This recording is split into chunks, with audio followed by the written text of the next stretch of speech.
느헤미야의 말씀을 오늘도 함께 이어서 갑니다. 느헤미야 4장 말씀부터 다시 한번 볼 텐데요. 느헤미야가 이제 술 맡은 관원장에서 이제 예루살렘을 성벽을 다시 재건하기 위해서 아닥사스다 왕에게 조서를 받고 예루살렘으로 돌아오지요.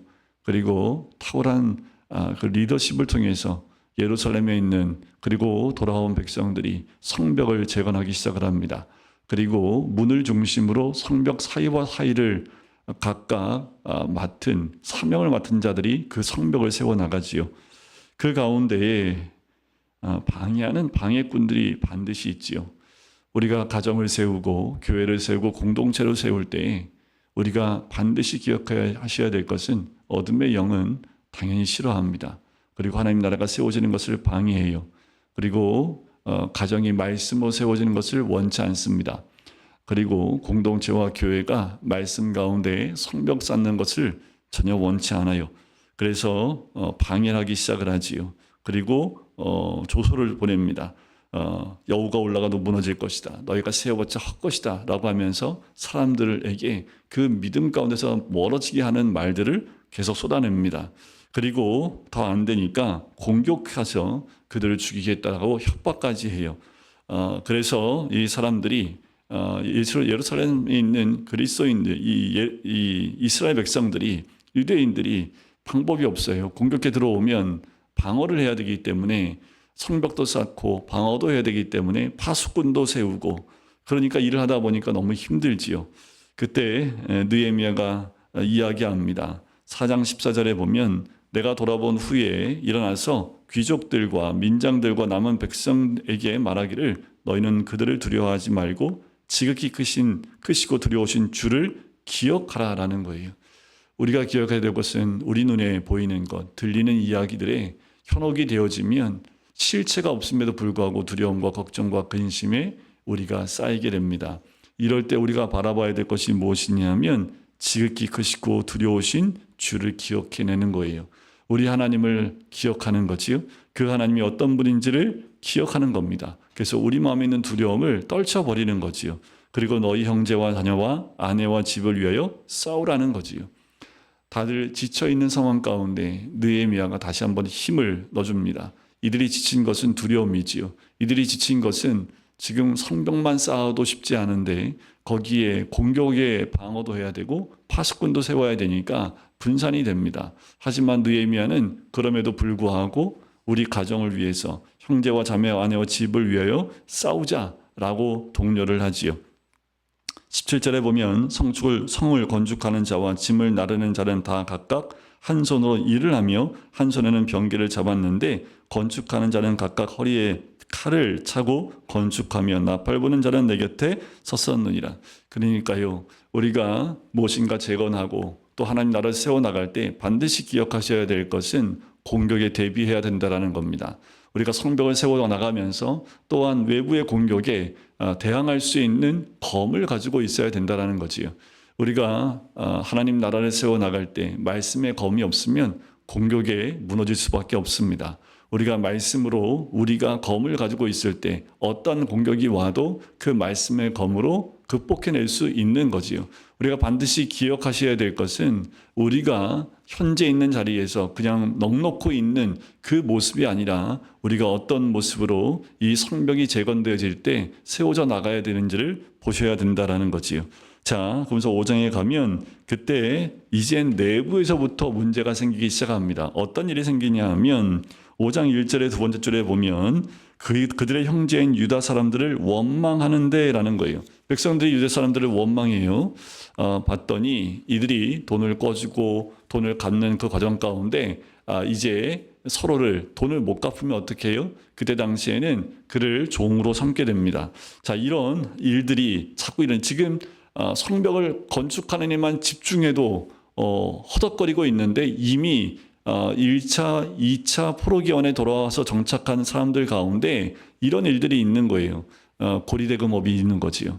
그러면 같은 유대인들을 이렇게 종으로 삼는 것은 하나님이 기뻐하는 일이 못 됩니다. 그리고 이렇게 고리대금업을 하는 것도 서로가 힘들고 어려울 때 돕는 것이 아니라 이것을 통해서 돈을 벌고 오히려 그들의 육체까지 겁박하려고 하는 이런 일들 때문에 힘들다고 부르짖기 시작을 하는 거지요. 그래서 6절에 보면 내가 백성의 부르짖음과 이런 말을 듣고 크게 노하였으나 라는 거예요. 느헤미야가 이 말 듣고 노할 수밖에 없지요. 그런데 바로 느헤미야가 이 일에 감정을 드러내지 않습니다. 깊이 생각하고 7절에 보면 느헤미야의 장점은 어떤 일이 있을 때 잠시 묵상하고 하나님 앞에 기도하는 모습을 잃지 않는 것이 느헤미야입니다.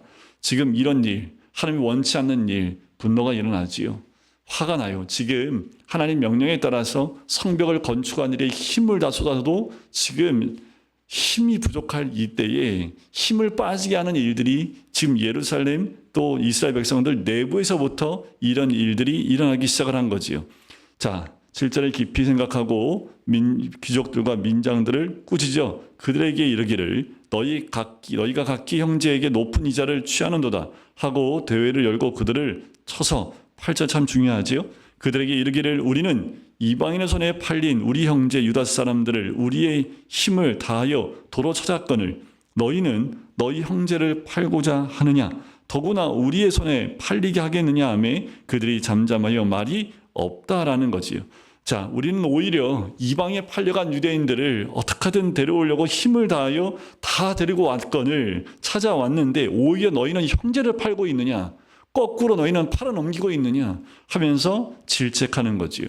당연한 말이기 때문에 어느 누구도 이것에 대해서 말을 못해요. 이게 왜 이런 일이 있습니까? 이미 이 땅 가운데 질서가 있고 율법에 의해서 이 예루살렘이 그 삶이 돌아가고 있다면 이런 일이 있을 수 없겠지요. 다 무너져 버린 거예요. 말씀도 없고 아무것도 없고 자신들의 욕심만 탐욕을 채우기 위해서 돈 있는 사람이 더 많은 돈을 벌려고 하다 보니까 죄를 짓는 일까지 하는데 이걸 통제할 수 있는 그 어떤 것도 이 안에 남아있지 않았던 거지요. 자, 그러니까 이들이 잠잠해요. 그리고 9절에 보면 내가 또 이르기를 너희의 성이 좋지 못하도다. 우리의 대적 이방 사람의 비방을 생각하고 우리 하나님을 경외하는 가운데 행할 것이 아니냐. 우리의 판단 기준, 우리의 삶의 기준을 여기에 도저히 둬야 되지 않겠느냐. 이방 사람들의 비방을 좀 생각해 보고 너희가 하나님 믿는다고 하던데 너희 삶이 고작 그거밖에 안 되냐. 너희가 하나님을 섬긴다고 하는데 너희들 이렇게 망했고 못 살고 이런 비방 소리를 들은데 그런데 우리는 어떻게 행해야겠느냐. 바로 하나님을 경외하는 가운데 행할 것이 아니라는 거예요. 우리 믿는 사람의 판단 기준은 하나님을 경외함에 있다라는 거지요. 하나님을 경외하는 마음으로 어떤 일이든 행해야 되지 않겠느냐라고 이들에게 다시 한번 기준을 세워주는 거지요. 자, 느헤미야는 말씀을 율법을 가르치는 제사장이 아닙니다. 학사도 아니에요. 나중에 8장에 가면 다시 에스라가 등장을 합니다. 그를 통해서 말씀을 가르치게 해요. 느헤미야는 지금 이 자리에 총독으로 왔기 때문에 일단 분별력 있게 잘못된 것과 법적으로 이것들을 나누고 있습니다. 하지만 정확한 이들의 기준점은 느헤미야가 세워준 거지요. 자, 이 말을 하고 했을 때 13절 끝에 회중이 다 아멘하고 여호와를 찬송하고 백성들이 그 말한 대로 행하였느니라. 자, 외부의 공격과 내부에서의 이런 불협화음, 하나님 나라를 세우는데 반드시 있는 도전입니다. 근데 이것을 어떻게 해결해 나가느냐? 외부의 공격은 검으로 또 방어하고 전쟁을 준비하고 외부의 공격에 대처할 수 있도록 해 나가는 것이 맞습니다. 내부에 있는 건요, 질서를 다시 세우는 거지요. 하나님 말씀의 질서를 다시 세워서 이런 불법적인 일들이 있을 땐 바로 잡는 것이 필요한 거지요. 14절에 보세요. 또한 유다 총독으로 세움을 받은 때 곧 아닥사스다 왕 제20년부터 제32년까지 12년 동안 나와 내 형제들이 총독의 녹을 먹지 아니하였느니라. 왜 그랬을까요? 자, 15절에 보면 나보다 먼저 있었던 총독들은 백성에게서 양식과 포도주와 또 은 40세겔을 그들에게서 빼앗았고 또한 그들의 종자들도 백성을 압제하였으나 나는 하나님을 경외함으로 이같이 행하지 아니하고. 당연한 건 뭐냐면 총독으로 왔기 때문에 거기서 세금을 걷어서 그 총독의 녹을 받는 것이 맞습니다. 그런데 이전까지는 그렇게 했지만 나는 그렇게 하지 않았다라는 거예요. 앞에 귀족들과 돈 많은 사람들한테는 하나님을 경외하는 그 마음으로 행해야 된다라고 해놓고 느헤미야는 그렇게 하지 않고 자기의 것을 취하려고 했다면 문제가 되겠지만 느헤미야도 어떻게 해요? 자기는 하나님을 경외함으로 이같이 행하지 아니하였다라고 얘기를 합니다. 최소한의 자기가 받을 녹 외에는 더 걷지 않는다라는 거지요. 예수님 시대에도 문제가 됐던 것이 세리들이 어떻게 했습니까? 로마에서 원하는 그 세금을 걷어서 로마한테 보내는 역할을 하기 위해서 로마에서 세리들을 세웠어요. 유대인들 가운데. 근데 이 세리들이 했던 게 뭐냐면 더 걷어도 됐습니다. 그건 세리들에게 주어진 권한이었기 때문에 로마에게 보내야 될 그 세금 외에 자기들의 녹을 받기 위해서 더 많은 걸 얻어갖고 빼앗아 갔기 때문에 유대인들 가운데 손가락질 받고 죄인 취급 받았던 이유가 그 세리들이지요. 그 자리에 가면 사람들은 자기 것을 얻기 위해서 자기의 욕심을 채우기 위해서 그 일을 할 수밖에 없어요. 지금 이 사회도 문제는 뭡니까? 힘이 있고 권세 있고 뭔가 가지고 있는 사람들이 자꾸 뭐예요? 더 많은 것을 소유하고 가지려고 그런 식으로 움직여 가니까 문제가 되는 거지요. 그런데 느헤미야는 어떻게 해요? 그렇지 않았다라는 거예요. 하나님을 경외함으로 이같이 하지 않았다라는 거지요. 18절 세 번째 줄에 보면 비록 이같이 하였을지라도 내가 총독의 녹을 요구하지 아니하였음은 이 백성의 부역이 중함이었더라. 왜 녹을 더 걷지 않았냐 하면 백성들이 너무 힘들기 때문에 백성의 힘듦이 눈에 들어오니까 자기가 더 가져가는 것이 마음이 아픈 거지요. 이게 백성을 위한 마음이지요. 자기 것을 채우고 자기가 부강하게 되는 것이 아니라 백성의 아픔을 함께 느끼면서 그들의 어려움들을 약하게 또 그 어려움들을 좀 제해주는 방향으로 계속 움직여갔던 느헤미야의 모습을 볼 수 있습니다. 자, 이러니 어떻게 해요? 내부적으로도 문제가 생기지 않습니다. 느헤미야가 솔선수범해서 모든 것 앞에서 자기가 먼저 이런 모습을 보이니까 여기에 있던 권세에 있는 자들도 느헤미야 앞에서는 어떻게 할 수 없는 거지요. 그래서 어떻게 해요? 이 내부적인 이런 어려움들이 해결이 됩니다.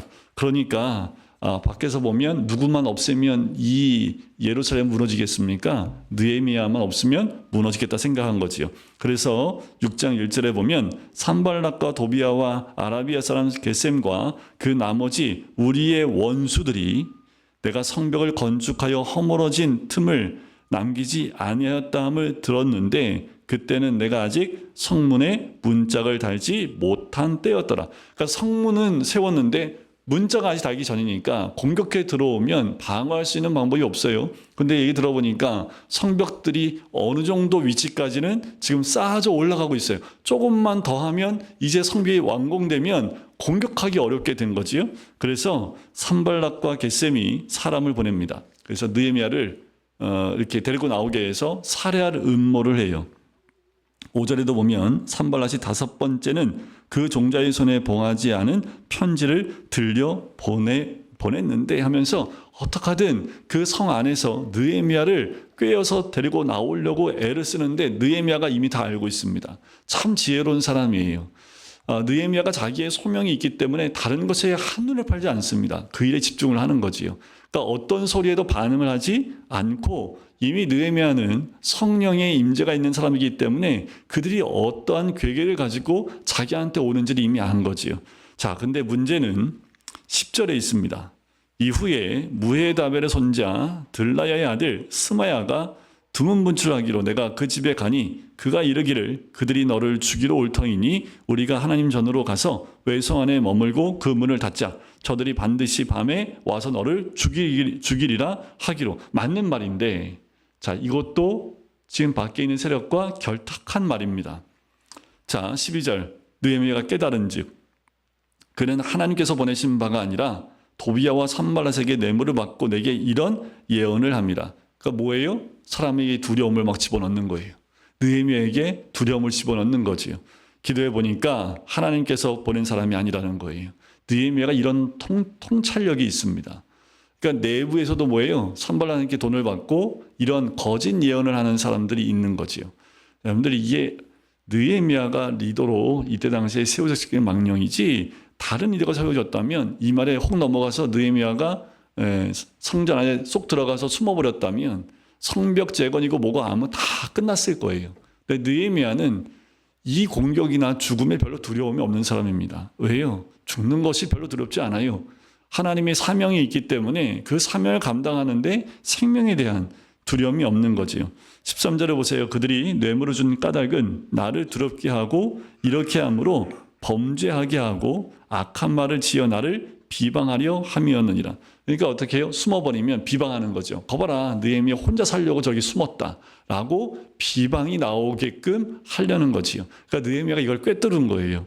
그래서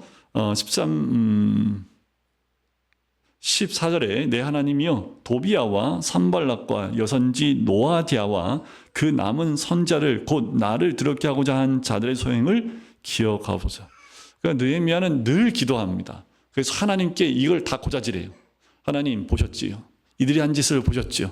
하나님께서 이 모든 것 나를 드럽게 한 자를 이 소행을 하나님 기억해 주십시오. 이거는 좀 이렇게 좀 선하게 번역을 해놨지만 그런데 지금 열받은 느헤미야는 이 정도 수준이 아닙니다. 하나님 저거를 어떻게 잡아주길까요? 하나님 제 손으로 하면 피 묻는데 하나님 해결해 주셔야 되지 않겠습니까?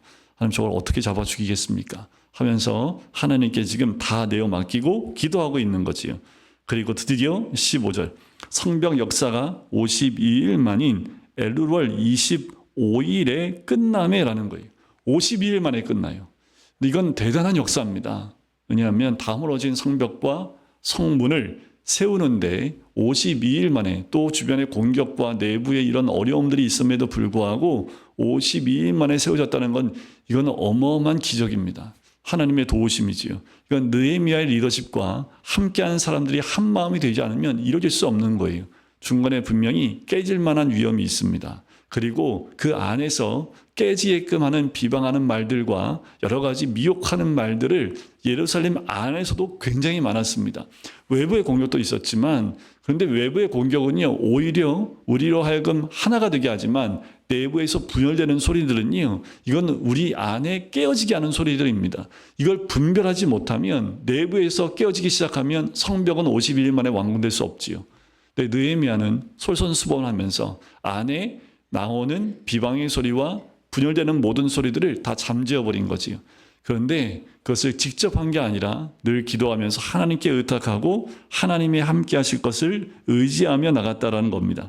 자, 이제 느헤미야가 한 역할 다 했지요. 자, 그런데 7장에 가면 느헤미야가 지도자를 세우는 모습을 봐요.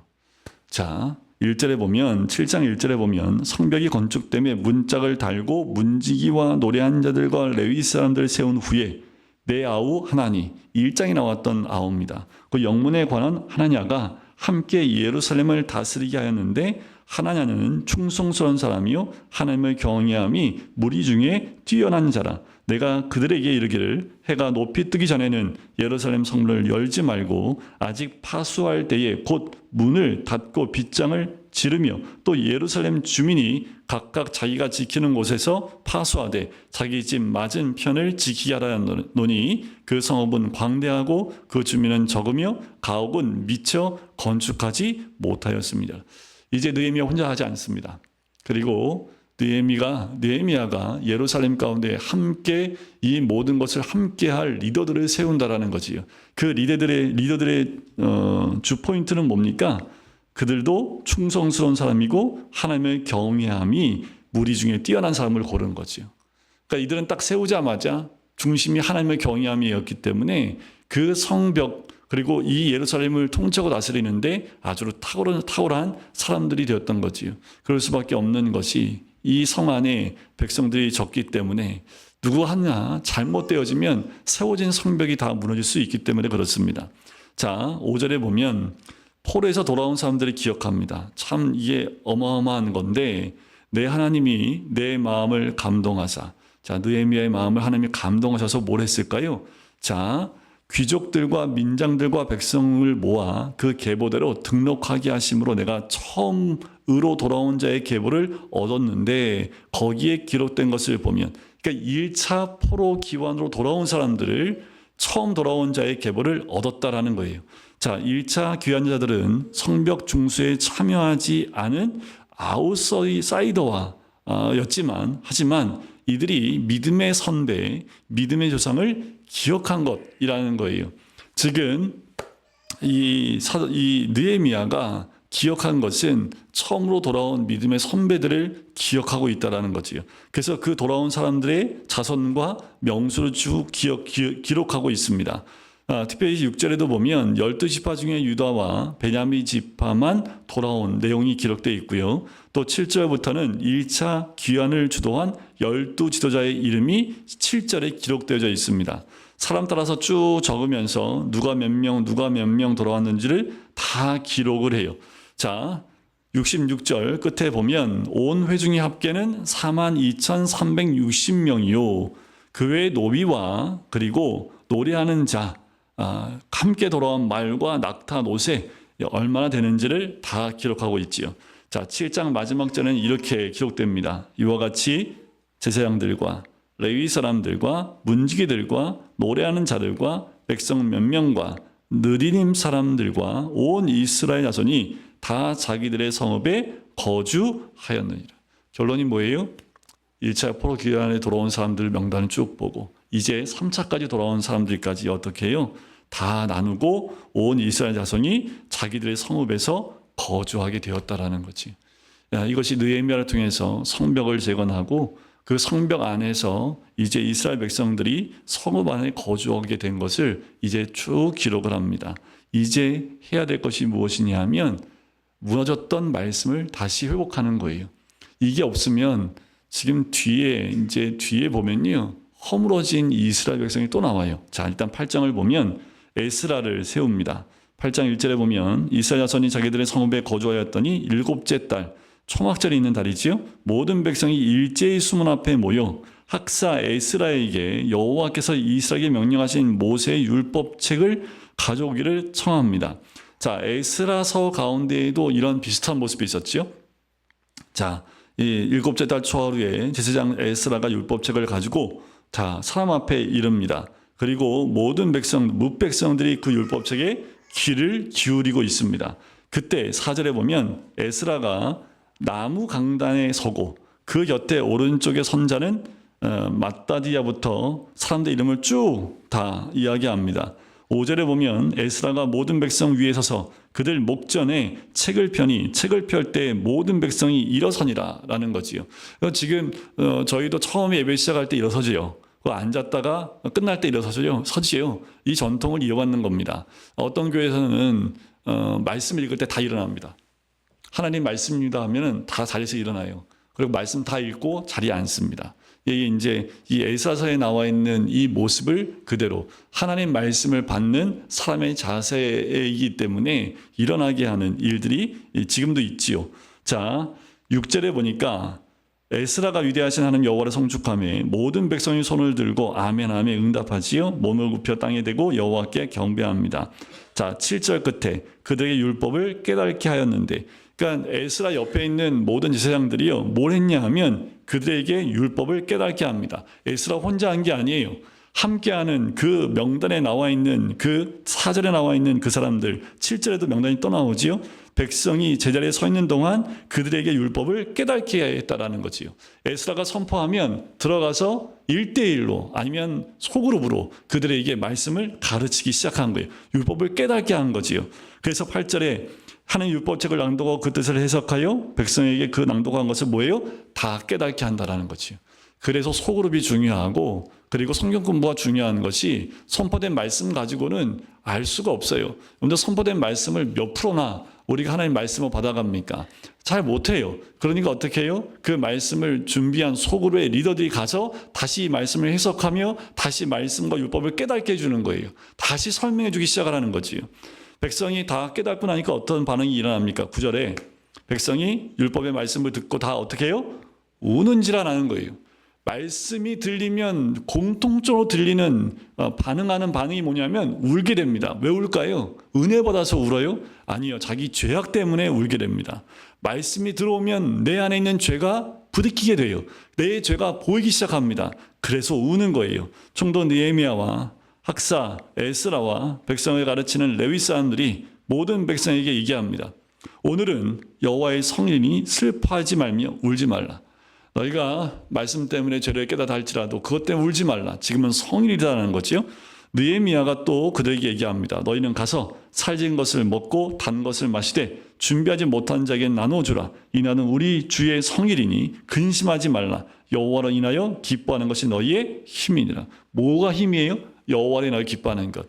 우리 죄 때문에 눈물을 흘릴 때도 있지만 지금 이때는 여호와로 인하여 기뻐하는 것이 우리의 힘이기 때문에 여호와를 기뻐하라 라는 거예요. 자, 12절 모든 백성이 곧 가서 먹고 마시며 나누어 주고 크게 즐거워하니 이는 그들이 그 읽어 들려준 말을 밝히 알미라. 또 즐거워해요. 왜요? 말씀을 깨닫고 나니까 내 죄가 보여서 통곡하고 울지만 그 말씀을 깨달아지니까 그 밝히 알게 되니 즐거웠게 되는 거지요. 근데 말씀을 알아야, 그 말씀의 하나님의 뜻을 깨달아야 우리가 그것을 즐거워할 수 있고 또 내 죄를 보며 회개함을 통해서 하나님 앞에 나갈 수 있는 거지요. 이튿날 뭇백성의 족장들과 제사장들과 레위 사람들이 율법의 말씀을 밝히 알고자 하여 학사 에스라에게 또 모여요. 그래서 15절 초막절을 지으라. 초막을 지으라. 15절 끝에 얘기하지요. 17절 사로잡혔다 돌아온 회중이 다 초막을 짓고 그 안에 거하니 눈의 아들 여호수아 때로부터 그날까지 이스라엘 자손이 이같이 행한 일이 없으므로 이에 크게 기뻐하며. 초막절을 지키는데 여호수아가 예루살렘 이 가나안 땅에 들어온 이후부터 이때까지 이렇게 초막절을 잘 따른 적이 행한 일이 없었다라고 이야기하지요. 18절 에스라는 첫날부터 끝날까지 날마다 하나님의 율법책을 낭독하고 무리가 이레 동안 절기를 지키고 성회를 열었다라고 얘기합니다. 여러분, 말씀이 안 들리면 통곡하셔야 합니다. 말씀이 내 삶 가운데 없으면 정말 누가 죽은 것처럼 우셔야 합니다. 그때는 우셔야 될 때입니다. 근데 말씀이 들리고 깨달아지면 즐거워해야 합니다. 그 말씀을 통해서 주를 만났기 때문이에요. 그런데 말씀이 안 들려요? 그럼 여러분 우셔야 합니다. 하나님 내 길을 열어달라고, 하나님 말씀을 깨닫게 해달라고, 단 한 절의 말씀이라도 깨달아서 내 삶 가운데 그 말씀이 드러날 수 있고 말씀의 지배를 받을 수 있게 해달라고 기도하셔야 합니다. 이들은 거기에 머물러 있는 것이 아니라 절기를 거룩하게 지켜요. 우리가 주일마다 모여서 예배드리는 그 예배를 거룩하게 지키는 거예요. 말씀이 회복되면 예배에 집중합니다. 근데 우리의 삶이 신앙으로 회복되면 어디서 꽃을 피우게 되냐면 예배 가운데 꽃피어요. 예배에 집중할 수밖에 없어요. 예배를 통해서 하나님께 영광 돌릴 수밖에 없는 거지요.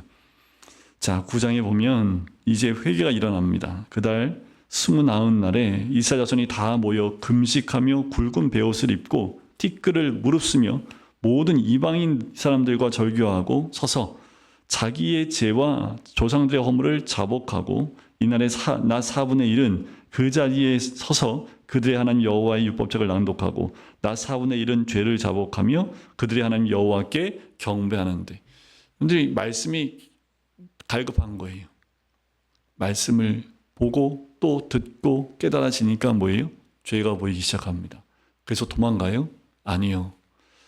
이 땅 가운데에도 예루살렘이라고 하는, 한국의 예루살렘이라고 하는 이 평양의 대부흥이 일어날 때도 말씀이 선포되어지면 사람들이 울기 시작을 합니다. 왜요? 내 죄가 깨달아지니까. 그래서 그 죄 때문에 도망가나요? 아니요. 다 죄를 고백하고 회개하고 돌이켰습니다. 그 다음날 또 뭐예요? 내 죄가 깨달아지면 너무 창피해서 도망가야 되는데 도망가지 않고 그 다음날 더 많은 사람들이 모입니다. 또 선포된 말씀 때문에 가슴을 쥐어짜고 울고 가슴을 치며 회개합니다. 사람들이 일어나서 내가 이런 죄를 졌습니다. 내가 이런 죄를 졌습니다. 사람들이 곳곳에 일어나서 자기 죄를 고백하기 시작을 해요. 자기의 허물을 다 완전하게 드러내기 시작을 합니다. 그래서 전에도 말씀드렸지만 그 평양에 있는 경찰들이 딴 곳에 가 있지 않고 예배당에 와서 앉아 있었다고. 왜냐하면 다 죄를 고백하니까 그 죄 형법에 만들면 다 잡아가면 되니까 거기에 와 앉아 있을 정도로 성령의 역사가, 말씀을 깨달은 역사가 그것 가운데 사람들의 죄를 보게 하고 또 통곡하게 하고 돌이키게 했다라는 거예요. 그러니까 이들이 뭐예요? 낮 4분의 1은 말씀 듣고 낮 4분의 1은 죄를 자복하고 또 말씀 듣고 자복하고, 이게 부흥의 역사입니다. 이것이 하나님이 함께 하시는 역사가 일어나는 거지요. 4절 끝에 단에 올라서서 큰 소리로 그들의 하나님 여호와께 부르짖어요. 그리고 5절에 보면 중간에 보면 너희 무리는 마땅히 일어나 영원부터 영원까지 계신 너희 하나님 여호와를 송축할지어다. 이들이 죄를 회개하고 주님 앞에 섰을 때 여호와를 찬양하는 것으로 나갑니다. 죄를 회개하고 울기만 하는 것이 아니라 회개하고 돌이키고 난 다음에 여호와를 찬양하는 자리로 간다라는 거지. 우리가 해야 될 건 뭐냐 하면 이 땅 가운데 있는 모든 죄를 주님 앞에 내려놓고 하나님을 찬양하며 송축하는 거지요. 6절 끝에 모든 것을 지으시고 다 보전하시오니 7절 아브라함을 택하시고 또 아브라함이라는 이름을 주시고 이게 뭐냐 하면 이스라엘 백성을 아브라함 부르시고 난 이후에 애굽에서 어떻게 이스라엘 백성을 데리고 나왔는지부터 시작해서 그 모든 과정들을 다 선포하기 시작을 합니다. 어떻게 인도하셨고 그 가운데 이스라엘 백성이 광야에서 어떤 죄를 저질렀으며 우리 조상이 이런 죄를 저질렀기 때문에 우리가 이런 어려운 가운데 있었고 자 그렇지만 우리 9장 21절에 보면 40년 동안 들에서 기르시되 부족함이 없게 하심으로 그 옷이 헤어지지 아니하였고 발이 부르트지 아니하였으며 그럼에도 불구하고 하나님은 그 죄 가운데 있는 우리 백성들 가운데 하나님 부족함이 없게 40년 동안 우리를 기르시고 또 인도하셨다라고 고백을 하는 거지요. 25절 보세요.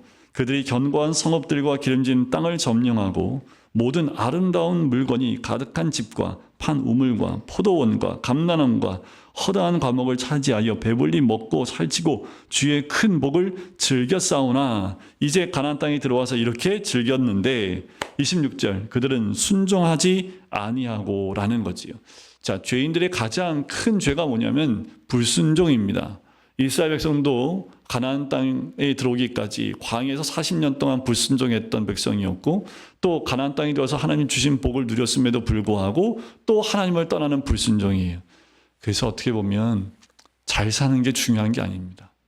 잘 살아서 하나님을 떠나느니 못 살아서 매일 하나님께 붙들려서 하나님 앞에 있는 것이 더 축복이라는 거지요. 괜히 잘 먹고 잘 살다가 하나님 모르고 하나님께 불순종하고 떠나버리면 오히려 그것이 독이 된다라는 거예요. 보세요. 26절에 보면 주를 거역하며 주의 율법을 등지고 주께로 돌아오기를 권면한 선자들을 오히려 어떻게 해요? 심히 모독하였나이다. 눈이 돌아가 버린 거예요. 세상으로 눈이 돌아가 버리니까 돌아오라는 그 선자의 외침에 오히려 그들을 모독하고 죽이는 일을 서슴지 않았다라는 거지요. 27절 그러므로 주께서 그들을 대적의 손에 넘기셨지요. 공고를 당하게 하셨지요. 환난을 당하게 해서 부르짖게 했습니다. 주께서 하늘에서 들으시고 또 긍휼로 그들에게 구원자들을 주셨지요. 이 사사기 말씀을 또 말씀해주고 있는 거지요. 평강을 얻은 후에 또 어떻게 해요? 또 이들이 죄를 져요. 이것이 계속 반복됩니다. 자, 29절에도 보면 세 번째 줄에 이런 말이 나와요. 자, 그 가운데 삶을 얻는 주의 계명을 듣지 아니하며 주의 규례를 범하여 고집하는 어깨를 내밀며 목을 굳게 하여 듣지 아니하였나이다. 여러분들 조심해야 될 것이 이겁니다. 이스라엘 백성이 계속 고난 가운데 또 기도 부르짖고 또 낳고 또 회복시켜주고 이게 반복되면서 이들 가운데 삶을 얻는 주의 계명을 듣지 않아요. 뭘 얻는 거예요? 생명의 그 주의 계명을 듣지 않는 거예요. 이제는 목이 굳어지고 굳게 되고 듣지 않는다. 이런 돌이킬 방법이 없습니다. 여러분들 목이 곧아지시면 안 되고 들을 귀가 닫으면 방법이 없어요. 회복할 방법이 없는 거지요. 여러분 마음을 굳게 하지 마십시오. 마음이 굳어지면 게임 끝입니다. 그러면 그 굳어진 마음을 깨뜨리는 방법밖에 없어요.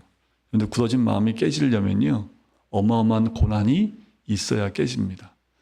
근데 고난받고 마음이 소프트해져가지고 하나님 제가 잘못했습니다 하고 또 마음 굳어진 상태에서 막 자기 멋대로 살다가 또 고난받고 또 마음이 소프트해져가지고 하나님 제가 죄인이라고 하고 돌아왔다가 이것 좀 하지 마십시오. 이스라엘 백성이 맨날 했던 게 이거잖아요. 계속 돌고 도는 게 뭐예요?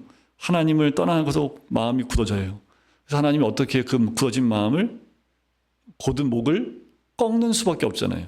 꺾는 방법은 뭐밖에 없어요? 강한 힘으로 내리치는 방법밖에 없습니다. 그러니까 이스라엘 백성이 사사기에 보면 계속 두들겨 맞잖아요. 두들겨 맞아야지 그 곧은 목이 꺾이기 때문에 그래서 그 고기가 주님 앞에 숙여지고 또 기도하니까 하나님은 늘 긍휼로 31절에 또 얘기하죠. 주의 크신 긍휼로 그들을 아주 멸하지 아니하시며 32절 우리 하나님이여 광대하시고 능하시고 두려우시며 연약과 인자하심을 지키시는 하나님이요 32절 끝에 오늘까지 당한 모든 환난을 이제 작게 여기지 마옵소서. 그러나 우리가 당한 모든 일에 주는 공의로우시니 우리는 악을 행하였사오나 주께서는 진실하게 행하셨음이니이다. 결론을 얘기하고 있는 거예요. 주는 공의로 행하셨고 우리는 악을 행하였기에 주께서는 진실하신 분이십니다. 34절 끝에 주께서 그들에게 경계하신 말씀을 순종하지 아니하고 라는 거지요. 이게 이스라엘 백성의 모습이지만 이것은 우리의 모습입니다. 여러분, 하나님이 나와 함께 하심을 통해서 누리는 그 복을 당연한 것으로 보시면 안 됩니다. 내 힘으로 했다고요? 그 힘은 누가 줬습니까? 내 지혜로 했다고요? 그 지혜는 누가 줬습니까? 근데 우리는 항상 까먹어요. 내 힘으로 했다고, 내 지혜로 했다고, 내 지식으로 했다고, 내 힘으로 했다고, 그래서 내가 잘했다고 이런 생각이 드는 순간 마음은 굳어지고 목은 곧아집니다. 그럼 어떻게 해요? 처음에는요 회초리로 돼요. 근데 좀 지나면요 회초리로도 안 돼요. 그럼 강목으로 해요. 강목으로 해도 안 돼요. 이제 시간이 지나면 그러면 이제 몽둥이 찜질밖에 없죠. 몽둥이로 해요. 근데 몽둥이도 좀 단련되면요 몽둥이도 안 돼요. 그 다음 뭘로 해야 돼요? 네, 이제 나무가 아니라 철로 바뀌어요. 근데 이렇게까지 가야지 되겠습니까? 우리가 회초리도 맞지 않고 몽둥이도 맞지 않는 방법은 늘 말씀 앞에 귀를 기울이는 겁니다. 그리고 마음을 굳게 하지 마십시오. 그 어떤 것으로도 사람으로도 어떤 환경으로도 여러분들 마음이 굳어지지 마세요. 그런 그 마음이 굳어지는 순간 하나님의 음성은 전혀 들리지 않습니다. 목사님 그거 내 잘못 아닌데 이런 환경들이 어려움 때문에 아니요. 마음이 굳어지는 건 본인 잘못입니다. 누구 탓하지 마세요. 똑같은 환경에 다 똑같이 마음 굳어지지 않습니다. 그 가운데에도 여러분들 60년대 70년대 신앙생활 하셨던 우리 어르신들 보세요. 그때는 지금보다 더 참혹했고 더 먹기 살기 힘들었고 하루에 3끼 먹기도 힘들었던 그때에도 주님 안에서 기쁨이 있었고 또 주님 앞에 기도하는 소리가 있었고 또 하나님을 찾는 소리가 있었습니다. 그런데 그때에 비해 지금은 굉장히 풍족하게 살아요. 그런데 그때보다 더 죽겠다는 말이 더 많이 나옵니다. 그리고 사회적 문제는 더 심각합니다.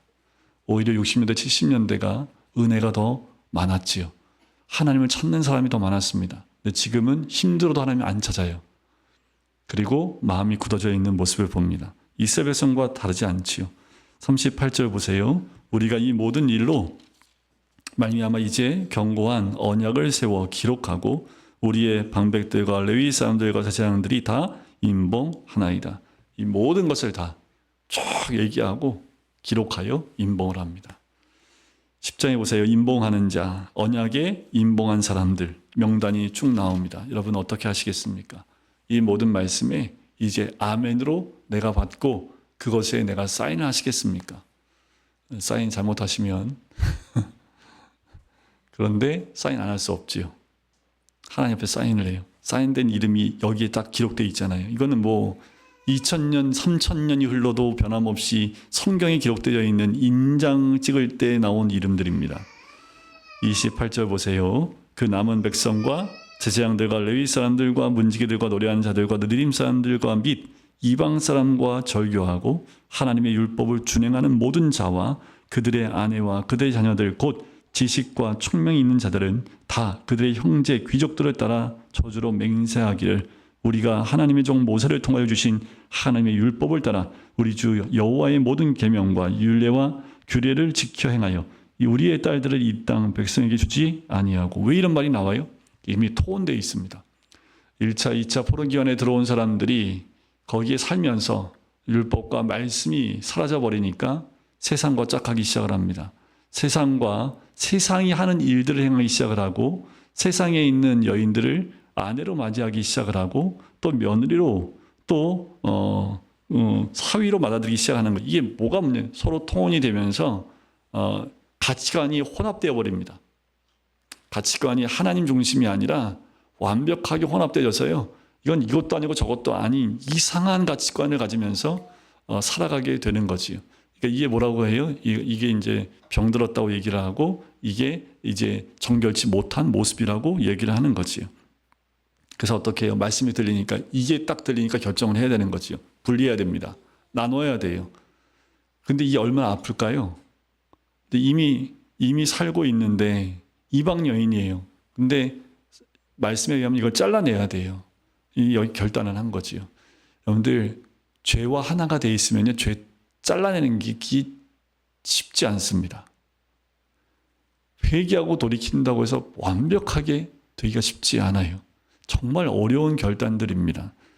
여기에 나와 있는 사람들이 다 그런 결단들을 해요.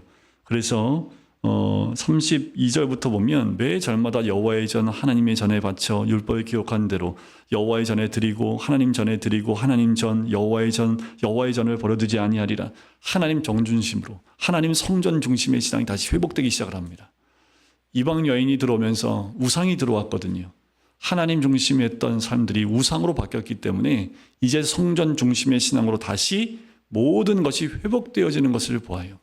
여러분들 우리의 신앙이요, 요새는 교회 안 와도 신앙생활 열심히 잘합니다 라고 하지만 글쎄요, 모든 목사들의 말에 의하면 교회 안 나오면서 열심히 신앙생활 하는 사람들 보면 신앙생활 열심히 하지 않습니다. 그거는 판단하기에 너무 좀 이르지 않냐라고 할 수 있지만 열매를 보면 알아요. 열매들은 반드시 드러나게 되어 있습니다. 성전 중심에 교회가 성전이라는 의미는 아닙니다. 하지만 우리 신앙의 중심이 어디 있어야 되느냐 하면 하나님의 임재가 있는 곳이 중심이 되어야 합니다. 그런데 그렇지 않고 내가 원하는 대로 나가게 되면 세상과 별반 다르지 않는 선택을 하게 된다는 거지요.